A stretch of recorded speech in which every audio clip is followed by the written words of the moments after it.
So Israel's now 2-week-long offensive, called Operation Protective Edge, has reached a stunning level of brutality, shelling hospitals, mosques, and leveling entire neighborhoods. According to the International Middle East Media Center, at least 545 Palestinians have been killed at the time of this broadcast, and 3,300 more injured. Of the dead, 129 are children and 69 women, according to the Palestinian Center for Human Rights.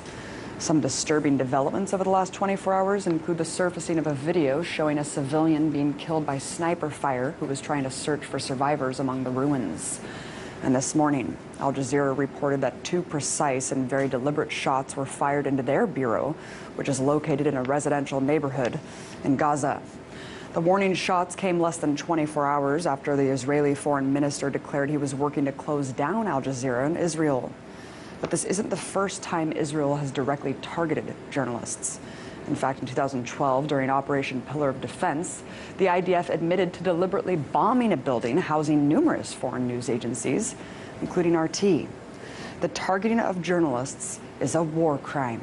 However, if you're watching the corporate media, news outlets are still trying to spin the story that these horrors on the ground are all justified by Israel's right to defend itself.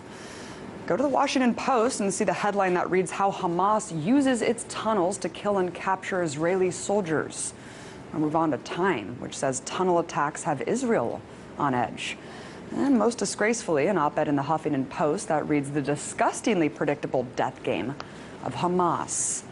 Look, I obviously don't condone violence on either side, but placing the blame of every civilian killed by Israel on Hamas is disingenuous at best and at worst, blatant misdirection. And that's not to say that Israel hasn't suffered casualties as well, including 2 civilians from rocket fire. But the majority of the dead are soldiers who died in clashes as a result of Israel's ground invasion of Gaza. 13 at the time of this broadcast. Yet, interestingly enough, not all of these soldiers were Israeli. You see, 2 born and raised Americans are among the dead.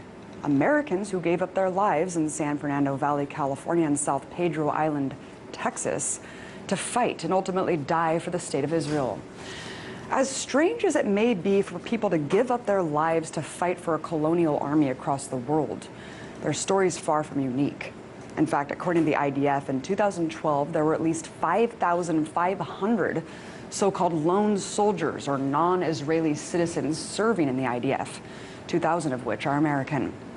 Perhaps the fact that Americans are flocking to fight alongside Israel's occupying force isn't surprising, considering the massive indoctrination campaign with zero historical context taught to us in the U.S. that paints Israel as the only democracy in the Middle East, the only country worth defending, and most misleading of all, the victim of incessant terrorism that requires our unwavering support, our military might, our money, and apparently our lives.